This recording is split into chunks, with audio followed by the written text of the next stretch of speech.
Lately, I've been seething over the Imperial Japanese Navy, so essentially it's all just another day in my sad life. New people to internet tend to know Kantai Collection as the grandfather of some other dubiously similar boat games, and while works like Azur sell itself by having characters with dimensions that rewrite all known physics, KanColle chooses another approach. Thongs, and apparently, Japanese nationalism. At least if you listen to some people arguing on the internet. Now, when this video comes out, the second season of Kantai Collection is still probably airing, gunning for whole 8 episodes. And as sad as I'm to say it, after years in making, the series might not have been something to look forward to. So let's use a few minutes to cover all that.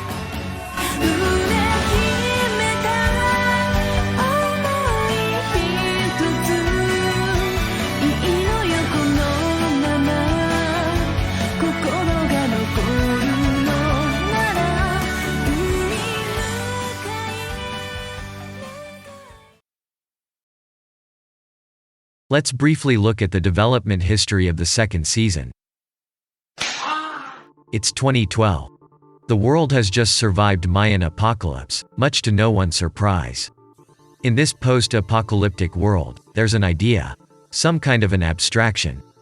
Kensuke Tanaka stares across the calm seas, and realizes he likes boats. Perhaps sexually, even. There's probably a market for that. What if you could combine your love of anime and naval history? A novel idea.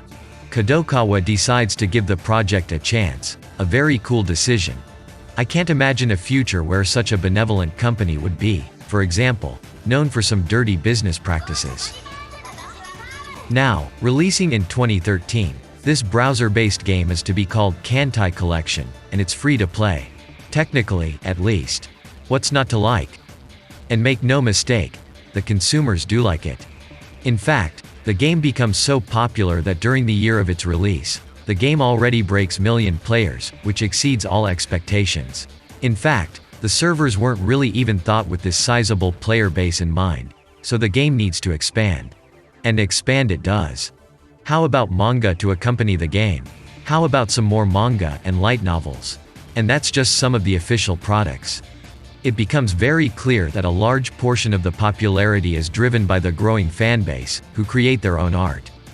Doujin circles compete over who the best girl is. Here's a chart I stole from Wikipedia. It has bars in it. In fact, there's so much fan content being made right now, that a new nickname emerges.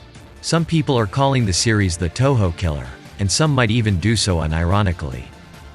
By 2015, there are already 3 million players. It's fair to say the franchise has been a huge success by all standards. Some competitors are starting to pop up, like this strange mobile game that seems to think King Arthur has tits. No matter, I'm sure it's only a passing fad. Now here's something new. How about an anime? This does seem like a fitting direction. Problem is, how do you even make an anime out of a game that barely has a plotline? Or better yet, out of a game that doesn't even have a clear-cut main character? Let's randomly pick someone. This girl is the main character now.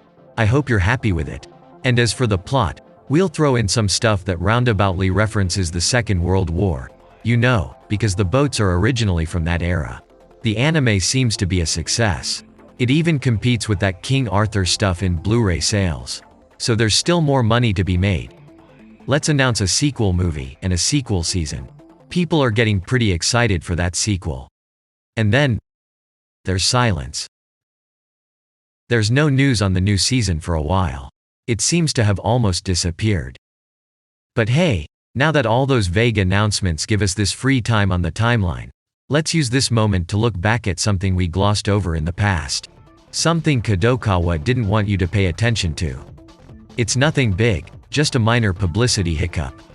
Let's rack our brains and remember the year 2013, where after the game's release, the reception, as it turns out, wasn't universally positive. There's an Korean blog text that's, well, rather harsh on the franchise, and it does seem to really resonate with some people. There's an argument, the series might actually just be Japanese propaganda, maybe even linked to right-wing elements in the respective political field. Interesting. Now, there's sporadic arguing online, a blog text here and there, some points more valid, some screaming at clouds, But with the release of the anime, the discussion seems to flare up again, and this time, the content is more accessible and there's a lot more to analyze. People point out to some historical revisionism, and I mean, the series does feature a victory at midway, so the anime wasn't really shy about rewriting some of the past influences. That seems to fuel some commentary. In 2017, someone even writes their master's thesis on the topic, so now there's, gasp, academic discourse. Some professor in Finland has to read through all this, and carefully consider if Fubuki is actually the new face of Japanese imperialism. Well, no matter. This doesn't seem to affect the popularity, at least for now, and as a corporate big shot, there's still more money to be made. But what about that second season, which has now been 2 years in the making, longer than the first season after its announcement, after all? Yes. The silence is finally broken. Kadokawa has big plans for that season. We even made an entirely new studio that's working on the show. We call it Studio Engi. Maybe it has something to do with ship engines. Who knows? Who cares? And then, there's this silence again. Year passes. People are desperate for something. Anything. Some new competition starts to pop up. There's another boat-themed anime, from another boat-themed game. People are starting to ask if KanColle really rules the seas anymore. Is all hope lost? Do I need to just keep grinding the game alone? Or do I need to leave my house and do something productive with my life? When all seems lost again, there's a trailer.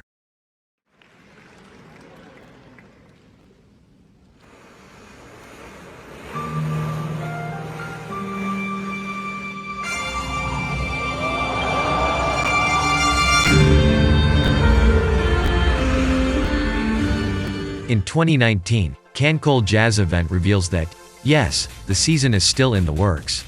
There's no need to switch off the life support just yet. There's of course no set release date, but people do seem excited. How about trying to tackle more serious themes? You got it. How about a main character that isn't a potato? That might be arranged. And then, there's a wait of another 3 whole years.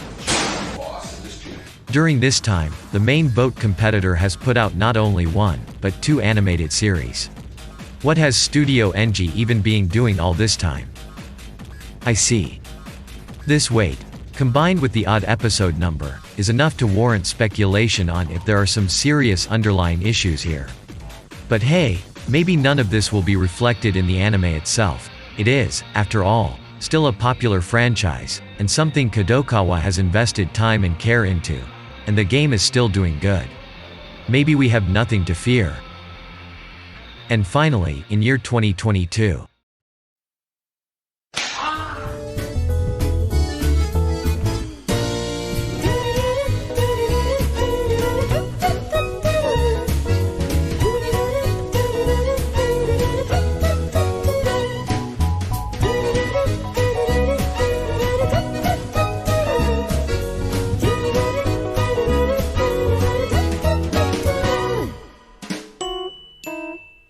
Okay, so the elephant in the room is that there's some hilarious quality issues, which all seem to result from varying degrees of behind-the-scenes production hell.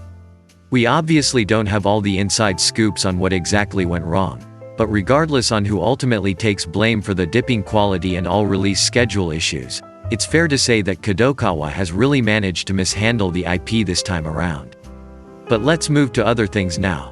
Making jokes over how there's really a frame where they forgot to draw the main character's hair is such a low-hanging fruit that there isn't even any meaningful commentary I can provide over this. So let's just put all this aside and move to more interesting topics now. Namely, all the other gripes, such as, why I even bothered to bring up the entire tangent about Japanese war narratives and propaganda, because that's actually pretty interesting in relation to the new series. So let's talk about that instead. I understand this is a strange angle for an anime review, but I'm trying to build something here, so just follow me on this one, okay? So right off the bat, there are some things that I think need mentioning. First is that we're going to be heavily focusing on the anime, because I like animated things, and, well, that's the arbitrary line I'm kinda drawing here now. I know there are a lot of people playing KanColle that don't really care that much about the animated content, or consider it kinda bad, and that's fine, I guess. It's fine to treat these as separate things, as the franchise really does so too. And when I paint all kinds of negative horizons, it's good to remember that some of the most hardcore boatheads never really had any positive expectations for the season in the first place. Second thing is that the discourse over nationalism and all the undertones is pretty nuanced, and I'm not going to pretend I've somehow managed to cover the entire field, or that I've arrived to some really hyper-specific and objective conclusions. I'm just throwing stuff at the wall here and trying to provide my own, extremely biased commentary. But that in mind, I've now spent like 15 minutes studying the topic online, so let me now pretend to be an expert and summarize some of the talking points. Long story short, Japan did a lot of bad stuff during the war, so the general trend is that especially people from countries that have a background in Japanese aggression tend to consider it immoral that the actual vehicles that contributed to wartime horrors are personified as cute girls. This, coupled with the points about historical revisionism, are all pretty easy to get intuitive criticism, and all in all represent how the arguments usually go. Now, there's a couple more points I want to bring up, as they are more nuanced, but let's talk about these two things first.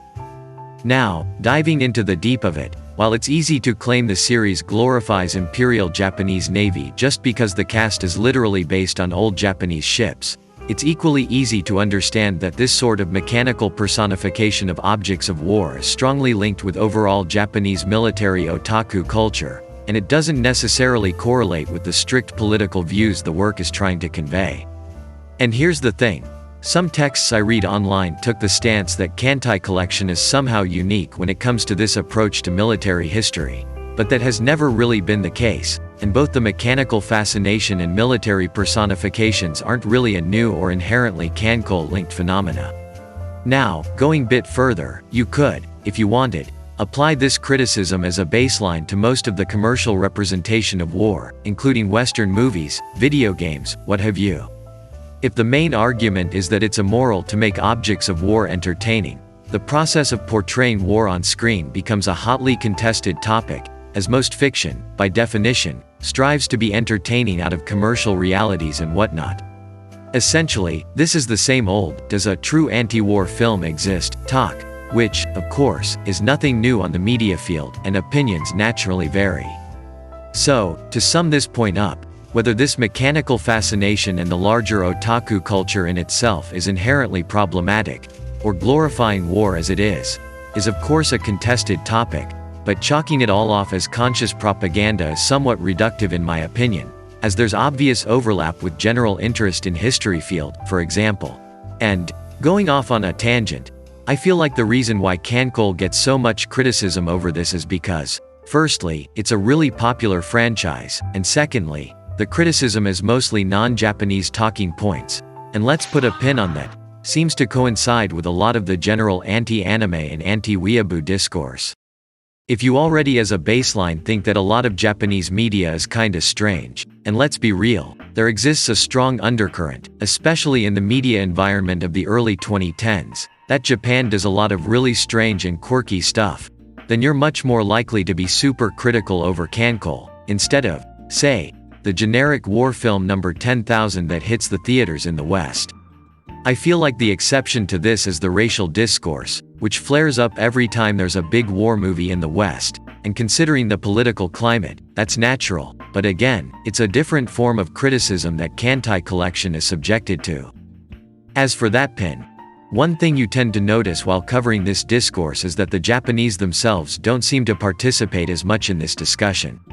Maybe this has to do with me just being biased and using Western sources, but considering it really seems that the larger discussion itself was kick-started by Korean writers, the eventual conclusion seems to be that people judge KanColle based on their own national background, which, I think, especially the people who suffered under the Japanese imperialism have all the right to do, but it just showcases that these things are perceived differently from person to person, and there probably isn't a clear-cut and conscious effort to spin the franchise in a way that would, pander to extreme right-wing audience, as the presentation itself seems much more non-political to Japanese consumers themselves.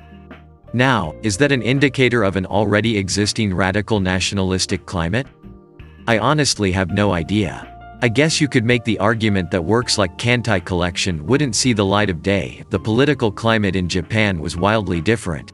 But that's, already, a super speculative point. So I have even less commentary to provide over that than I have over this picture of bald Shigur. The second point I wanted to cover, and yes, I wasn't joking when I said you really need to follow me on this insane ramble. The second point has to do with the undeniable tendency Kantai Collection has when it comes to twisting history. And I'm going to be real here, the extent of it is absolutely hilarious.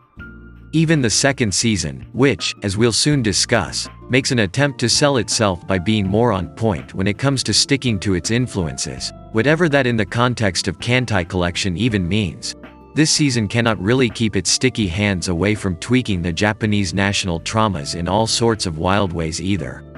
The most prominent examples of this are probably the Battle of Midway, which serves as the first season finale, and the series' tendency to not have the guts to actually sink the girls. It does, I don't know why it does. And before someone starts talking about the game mechanics, look, I personally am of the opinion that when you have a series that already diverges from the source material by essentially creating most of the character interaction and characterization from the ground up, I don't think we're at a level anymore where you absolutely can't reframe character deaths in a way that doesn't strictly follow the game logic, which, actually, the second season just chose to do, and we'll get there soon, so just shut up for now, okay? So, is rewriting the past the wet dream of all Japanese otaku? Well, maybe, I don't know what people dream about. I mostly dream about delivering my elementary school presentation while having forgotten my pants home. And spiders. But what if? What if I told you that there might be some other, more likely, and much more sinister reason for all this, rather than some ham-fisted attempt at cashing on some dubious crowd of modern imperialists? And it's, you guessed it, money. I'll let you in a secret. The girls are really darn cute in this series, and it's no big secret that the content is heavily geared towards the waifu crowd, meaning the characters themselves are pretty much the primary sales point of the entire franchise. And when your audience already owns multiple body pillows and a licensed Kongu Onahole, it's extremely hard to sit them down and have an adult discussion on how you're next going to proceed to brutally beat their wife to death, before dumping their bleeding corpse into shark-infested Pacific Ocean. When you think back on it, a franchise that has a relatively light tone, some occasional and heavily retconned drama aside, KanColle was never really going to risk murdering the majority of the cast and all the fan favorites just for that historical accuracy. Okay, so if we've now established, at least very bare bones, that the franchise itself isn't probably actively constructed as propaganda, or as, what? A celebration of Japan's war crimes. Let's move to much more interesting takes. Namely, the part where I think we're dealing with some very valid criticism. Even if the intention of the franchise isn't to comment on the past Japanese expansionist agenda, it doesn't, frankly, mean that we cannot read prevalent narratives and modes of historicity on how it chooses to tackle its subject matter. One of the regular points that gets brought up in the discussion is that the framing of the series is dubiously similar to some real historical takes that the Japanese people are subjected to throughout their lives. Essentially, a historical framework that doesn't that heavily focus on takes, such as imperialism, jingoism, racial policies and extreme nationalism, because they tend to be some sore points when it comes to establishing a national mythology. So maybe, just maybe, the reason why similar critical takes on Kantai Collection exist in much smaller quantities inside Japan is because the Japanese society itself is geared towards deflecting these takes. Whether this kind of a large generalization hits close or not is, of course, up to debate, but in the bare least, it serves as a lens to focus on some of the framing choices the series makes. This lack of historical context becomes really apparent when you, for example, focus on the maps of the franchise, which feature prominently an expansion in the Pacific, but at the same time, provide almost no reasoning or commentary on why the characters themselves consider this expansion necessary, outside the vague notion that there are enemies there, of course. But everyone who's opened a history book before knows what's what, and that there's a lot here that's consciously being left unsaid. Now, whether you consider this kind of presentation offensive, or, as some arguments go, something that might serve to support further extreme ideology shifts, is all again a pretty subjective question. Because, let's face it, the discourse by large is based on evaluating if all the questionable details, linked with the overall context, cross some arbitrary boundaries on what kind of modes of historicity we're allowed to have in media. The counterpoint to all this is obviously, it's just a series that showcases cute girls, so why bother forcibly digging for all the hot takes on imperialism? But while some people might be content with something like that, is that really a valid counterpoint? Especially when you now have the second season, which, well, let's, finally, segue back to the second season, and to what I think all this war narrative stuff means in practice.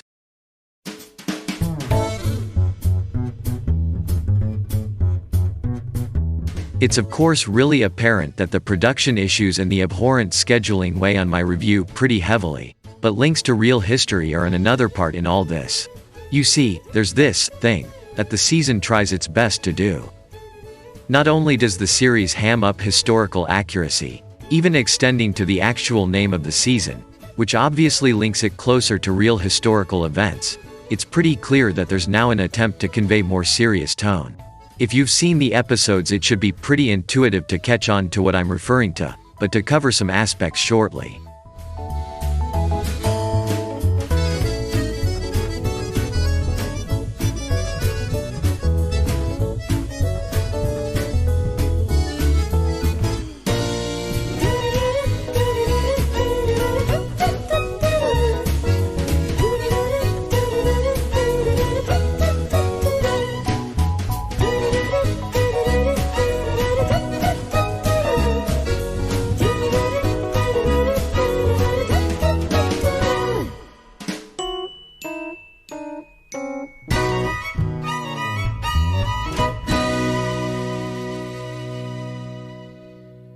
And the problem here is, most of the points of critique over Japanese war narratives I tried previously really hard to deflect, start to stink big time when you change the context of the series, but not the actual rule set the series operates on. For example, let's talk about the character deaths, in large quotations. While the first season didn't really commit to killing off the cast, for understandable reasons, as I argued, the framing of the second season makes this all a bit iffy. The series starts by showcasing that a large number of the fan favorites are no longer with us, which, naturally, in a history-linked series, should be the case during 1944, when the Navy had already suffered casualties. This understandably led to a lot of speculation that maybe this time the series does actually have the guts to showcase death and realistic consequences of a conflict, but as we're shown soon after, the characters, once again, tend not to die, and being wrapped in bandages and sent home is the death equivalent of this season. Not only that, but the series once again alters the historical events, and doesn't really bother to sink, or bandage, all the boats when their time should realistically arrive. While this all might not seem like a huge problem, except for the strange minority of people who really want to see the boats bleed, the effect this has is ultimately reflected in the tone, which becomes, well, kinda jumbled. To put it in another way, the dramatic structure with all its moping and looming defeat, borrowing from the corresponding historic era, is all heavily geared towards tragedy, but because it is now really apparent that the season once again operates under the same rule set that categorically tries to avoid realism and actual stakes, the series seems tonally just frankly really mismatched. If this all still sounds somewhat roundabout, let's take a case example. The main character Shigur, whose role in the story so far has essentially been to get very traumatized. One of the more common opinions you tend to read online concerning the new main character is that her intense PTSD moment seems somewhat strange, as we've been made extremely clear that none of the characters actually even die, and in all honesty, the boats getting sent home don't really even appear to be that bothered about all this themselves. While I don't necessarily agree with this take on Shigur, as when we get down to it, emotional trauma tends to be very subjective and without hard qualifying lines, it's regardless extremely easy to see why people arrive to this conclusion, as when you read Shigur's characterization in the light of all this lengthy babble we've just had, it seems pretty apparent that her reactions to these events are based on the actual history, where her role as far as boats go was to be one of the last, struggling survivors. but because the series categorically refuses to comment on real history. People tend to classify her characterization as seemingly mismatched, as she fundamentally is commentary on something that doesn't actually exist in the series itself. And, yeah, let's be blunt about it. I think the commentary doesn't exist here, because as we've covered, there isn't really room for it. Seeing how both the critical KanColle talking points and the wider Japanese war narratives pretty much dictate that the series has to be very, very careful on what kind of approach it chooses, and it cannot choose realism, because that would have all sorts of unfortunate implications. So instead of portraying war in the emotional framework that makes sense, we have Shiger being very distressed over flowers. These sort of framing issues apply pretty much to every aspect of the anime, and when the series tries this hard to convince you that this time around they're going to do something tonally slightly different, it's extremely disappointing when already on the third episode the series decides to completely trash its established setting and start propelling boats with backflips into air just so that they can hit their CGI enemies with swords. And yeah, the swords aren't really the issue here. In context, it quickly becomes apparent that there's simply nothing there. And that's frankly more than just a metaphor. To fill in for meaningful things to say, the main character just spends a lot of time staring at various things.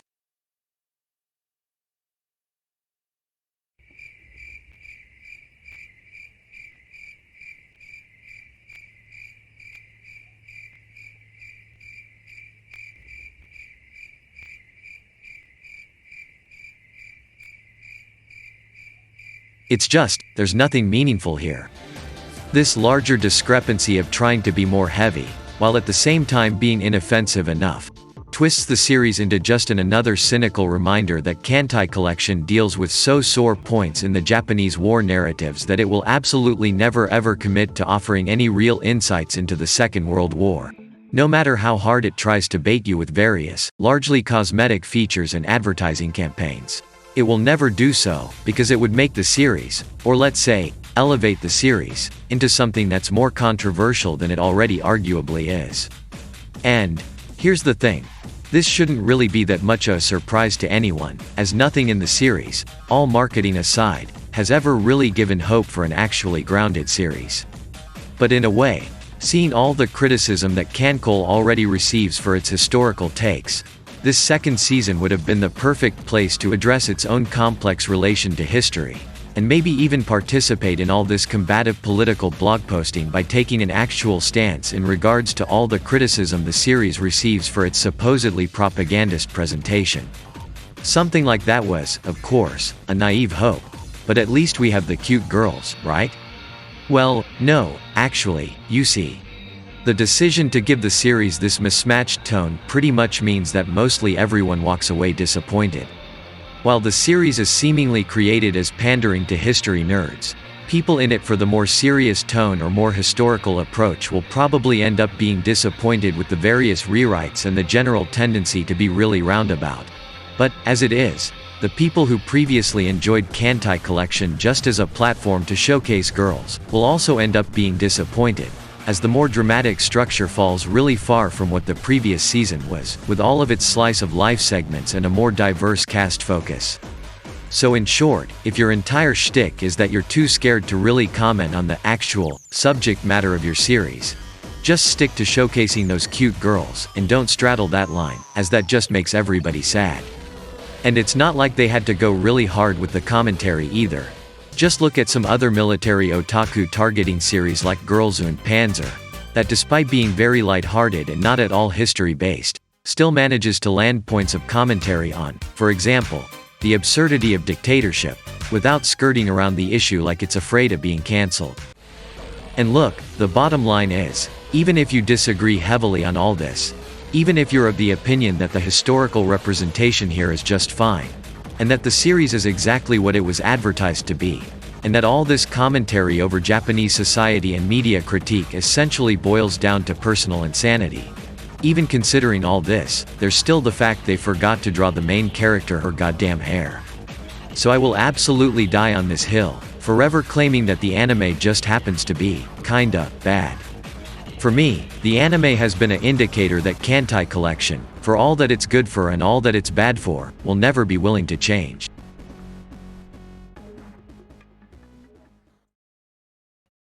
And despite all my disappointment, I can't bring myself to fully hate this anime. Despite this stupid franchise beating on me every step of the way, I always come back, ready for the next beating. It's not like there's many alternatives to get my fix from, and as a self-loathing, Stockholm Syndrome-looking junkie, I always gravitate towards those Kaga's thighs. So, if Kantai Collection ends up being somewhat disappointing as an anime, what's the best option then for some serious, hardcore, Japanese naval action?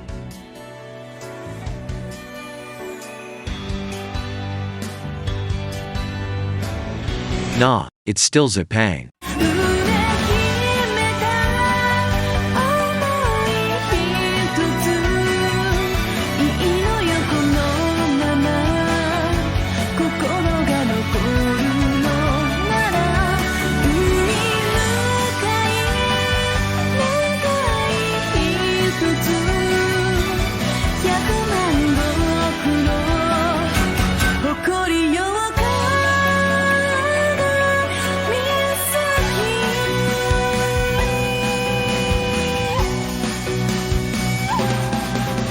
日本は今、蜃気楼を見ている。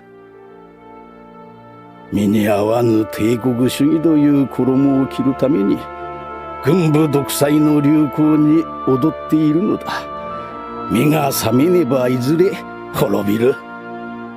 この戦争の犠牲、100年後の日本に生ける。